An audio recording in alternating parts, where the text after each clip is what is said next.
I'm not the kind of person who celebrates birthdays. No big dinner, no matching hats, no dramatic selfies with 34 and thriving. Honestly, I usually forget it's my birthday until Ryan walks in with a cup of coffee and a crooked smile and says something like, "Happy birthday to my favorite tax deduction." That's more than enough for me. This year started just like that. Pancakes, warm mug, soft blanket, and Ryan taking a work call in the living room while I stayed in bed with a book. It was peaceful, familiar, safe, until the doorbell rang. I thought it might be a neighbor or maybe one of those early birthday flower deliveries from a client who got the dates mixed up. But when I opened the door, there it was. A plain, medium-sized cardboard box. No ribbons, no stickers, no card that said "Happy Birthday, Sienna." Just a printed shipping label and packing tape so tight it looked vacuum sealed. Ryan picked it up and carried it to the kitchen. He set it down gently, too gently, then just stared at it. "It's from my parents," I said, trying to sound neutral. "Mom called yesterday, said something was coming." He didn't answer. He kept staring at the label.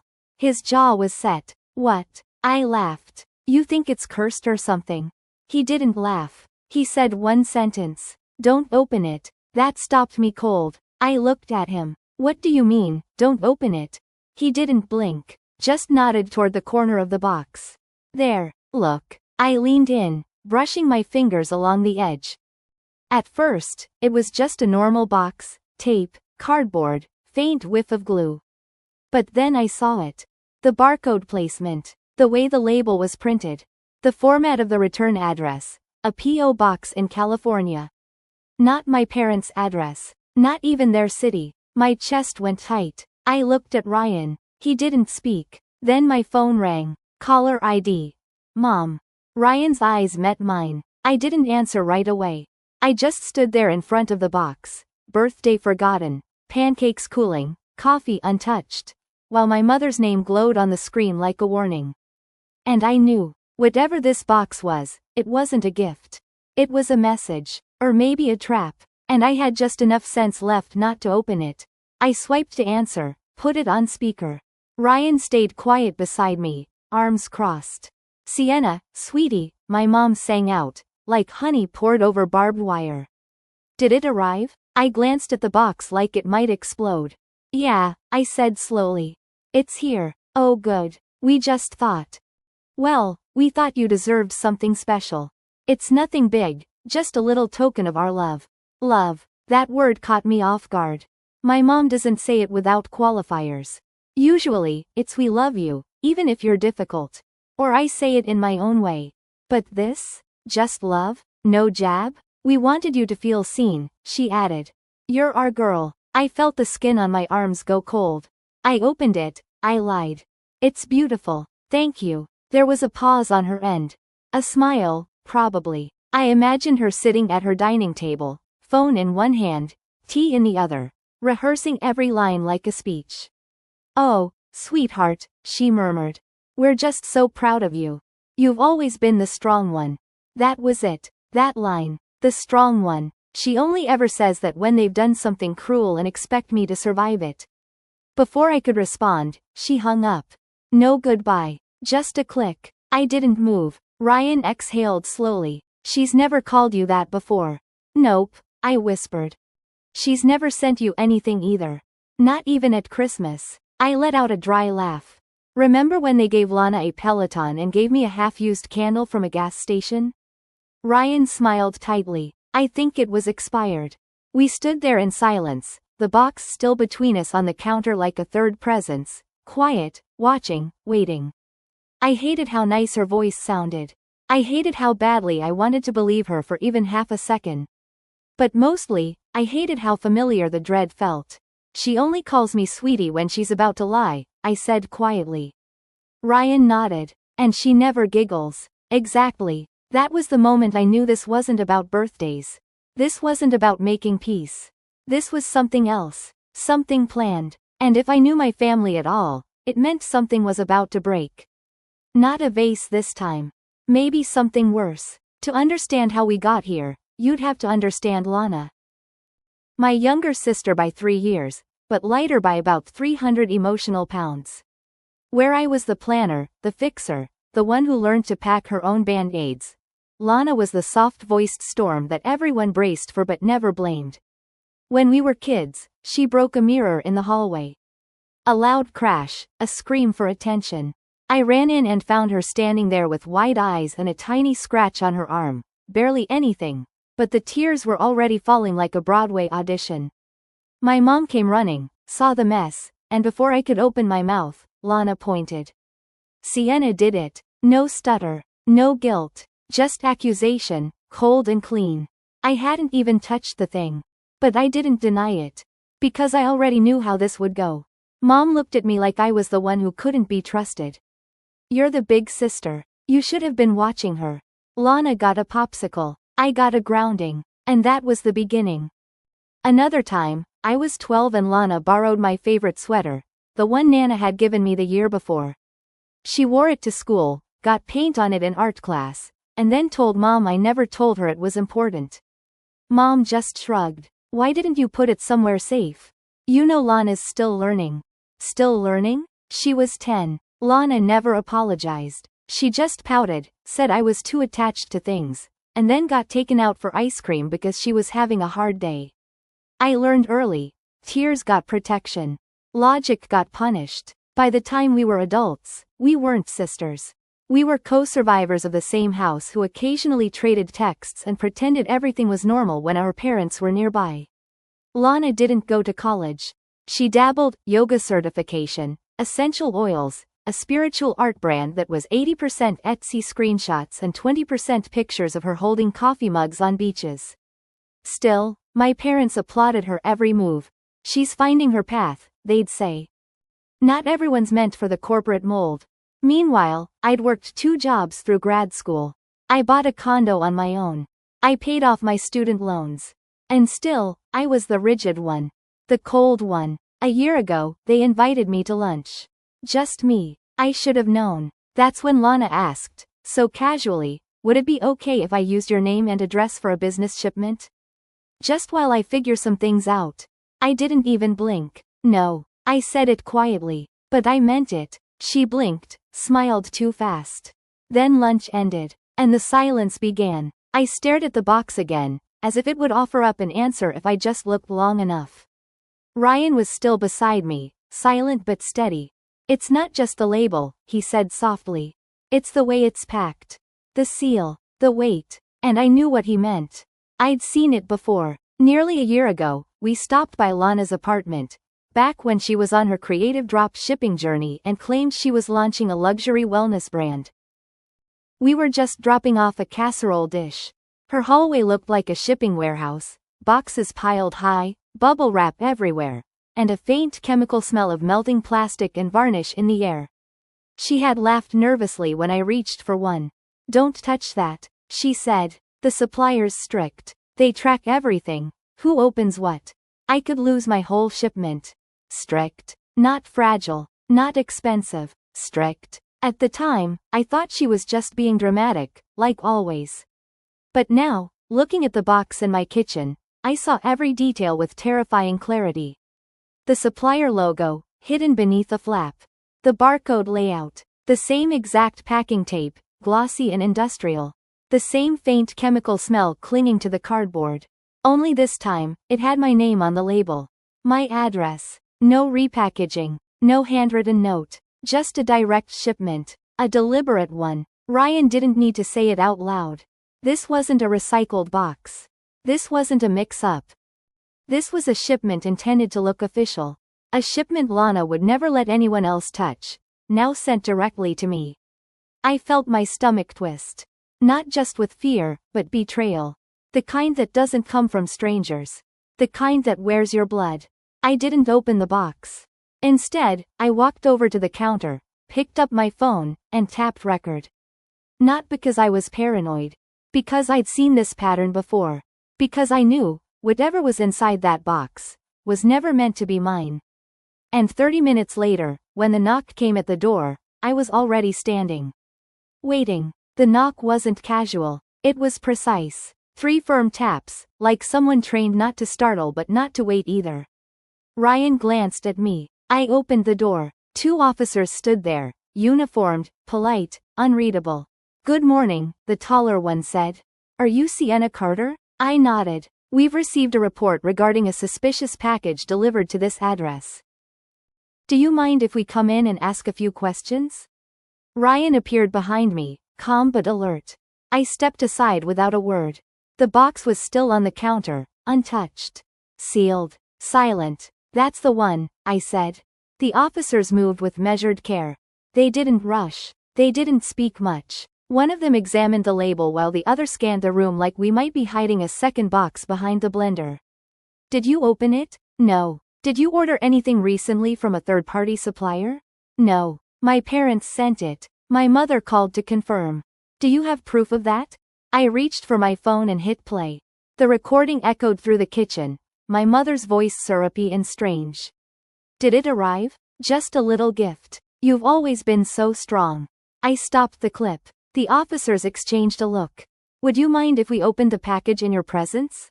"Be my guest." They gloved up, opened a clean evidence kit, and used a small box cutter to slice the seal. The tape peeled with a sound like a Band-Aid being pulled from skin. Inside, layers of bubble wrap, a few decorative glass pieces wrapped in tissue, 2 authenticity certificates, and a printed invoice. All in my name. One officer scanned a QR code at the bottom of a figurine's base. A sharp beep. He looked at the screen. Then at his partner. Then at me. "Do you know what these are?" "They look like overpriced art? Maybe wellness decor?" "Do you know where they came from?" "No. Just that my parents sent them." "Can you confirm that?" I nodded toward the phone. "You just heard her say it." They paused. Then the taller one said, "We'll need to take the contents with us. This shipment matches items in an ongoing investigation." I didn't blink. "Take it." They packed it back up like it was radioactive, thanked me, and stepped outside. Ryan followed them out to lock the gate. I stayed inside and sat down. My coffee was still warm. That somehow felt worse than everything else. The house was quiet. Too quiet. Ryan had just sat down across from me with 2 fresh cups of tea when my phone lit up again. "Mom." I didn't hesitate this time. I picked up and answered. Her voice was no longer sweet. "How could you?" she snapped. "You told the police it was Lana's." I didn't flinch. "I told them you sent the box." "Which is true. You know what that means for her." "Yes," I said. "I do." Her breath caught. Then, the sound of the phone shifting. My father's voice came on next. Low. Measured. "Sienna, listen. We thought it was better if the shipment wasn't traced back to her directly. We didn't think they'd follow it all the way here. But you thought they'd trace it to me?" He didn't answer right away. "You're stronger," he said. "You've always been stronger." There it was. The reason behind the betrayal. I stood slowly and stared out the kitchen window, the one facing the street where the patrol car had just been. "You used my name," I said quietly. "You used my house. Lana's not built for this," my mother said quickly. "You don't have kids. You'd bounce back. We needed to protect her." My throat felt tight. Not from tears. From fury so still it was almost calm. "You sent illegal shipments in my name and hoped I'd be too loyal, or too dumb, to notice." "You're twisting it," she hissed. "You could have covered for us." "No," I said. "You could have not committed fraud." Silence. Then the line went dead. I stared at the blank screen. Then slowly scrolled through my contacts. I deleted her number. Then my father's. Then Lana's. One by one. Gone. Not out of rage. Just necessity. I turned to Ryan. He was watching me, quiet. "They thought I'd open it," I whispered. He nodded. "They really did." I leaned against the wall and let the truth settle in my chest like gravel. It wasn't the box that broke me. It was that they expected I'd protect them. Even if it meant losing myself. And for the first time in my life, I chose not to. A week passed. No new calls. No emails. Just silence, like the whole world was holding its breath.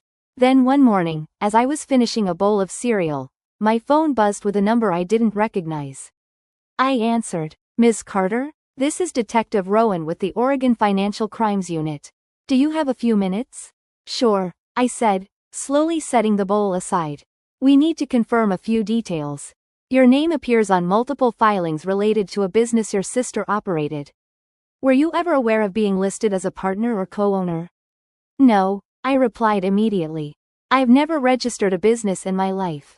There's a digital signature attached to your name, on a business license, shipping contracts, supplier invoices. He paused. The email used was sienna.carter.designs@protonmail.com. I almost laughed. That's not mine. I don't even use ProtonMail. I barely use Gmail. We believe the signature was forged. Could we send you the file to confirm? Minutes later, I opened a PDF on my laptop. It was my name, all right, but the handwriting looked like someone trying to copy mine from memory. Slanted, clumsy, like a bad high school forgery. Not mine, I said firmly. It's close, but not close enough. Could anyone in your family have had access to your identification documents, tax returns, or signatures in the past? I hesitated. Yes. A few years ago, I used to send things to my parents for safekeeping.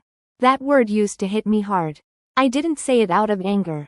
I said it because it was the truth now. He asked me to submit a formal written statement denying any affiliation with the business or shipments. I agreed and added scans of my actual signature for comparison. He thanked me, said they'd be in touch if further clarification was needed. He never mentioned Lana's name again. Or my parents. Or the word charges. And weirdly, that made me trust him more. Because sometimes, when people don't overpromise, you know they're doing the work. I didn't hear anything else for days. I stopped checking the news. I stopped replaying the phone call. I let it all go. Until it all came back at once. The news came on a Thursday.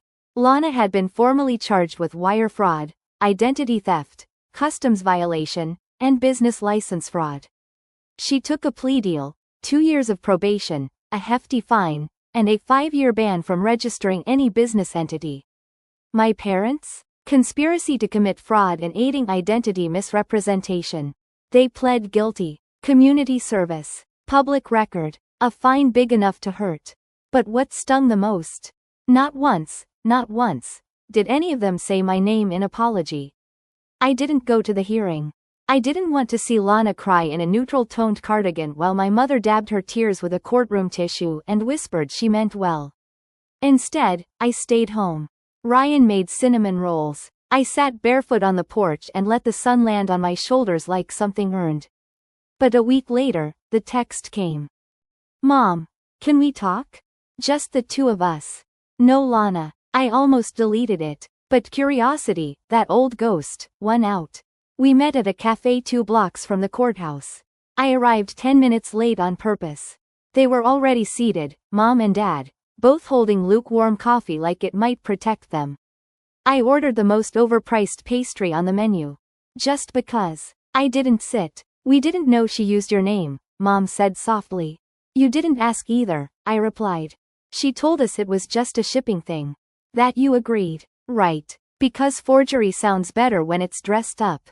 Dad cleared his throat. Classic. A stalling tactic. We thought it would be temporary. That it wouldn't touch you. She said I'd open the box. Remember that part? I leaned in. She knew I'd take the fall. Mom's face twisted, something between shame and self-preservation. We didn't think it would go this far. No, I said. You didn't think you'd get caught. Then the dagger. You've always been stronger, Sienna. You don't have kids. We thought you'd recover. That did it. You offered me up, I said, voice low. Because no one depends on me. Because my pain wouldn't ripple. Because I was easier to lose. They went silent. Not guilty. Just caught. I didn't wait. I stood, left the coffee untouched, and looked them both in the eye. I hope community service teaches you what real work feels like. And I walked out. That night, I blocked them for good. Deleted every backup contact. Cleared emergency forms. No more second chances. No more explanations. Just space. Mine. The next morning, Ryan brought me coffee. Same mug, same smile. You okay? He asked. I took a sip. Sunlight streamed through the window like it belonged there. I'm done, I said. He didn't ask with what. He didn't need to. Lesson of the story. Family is not an excuse for betrayal. Being the strong one doesn't mean being the sacrificial one. Sometimes walking away isn't giving up, it's finally choosing yourself. And that choice is the beginning of freedom.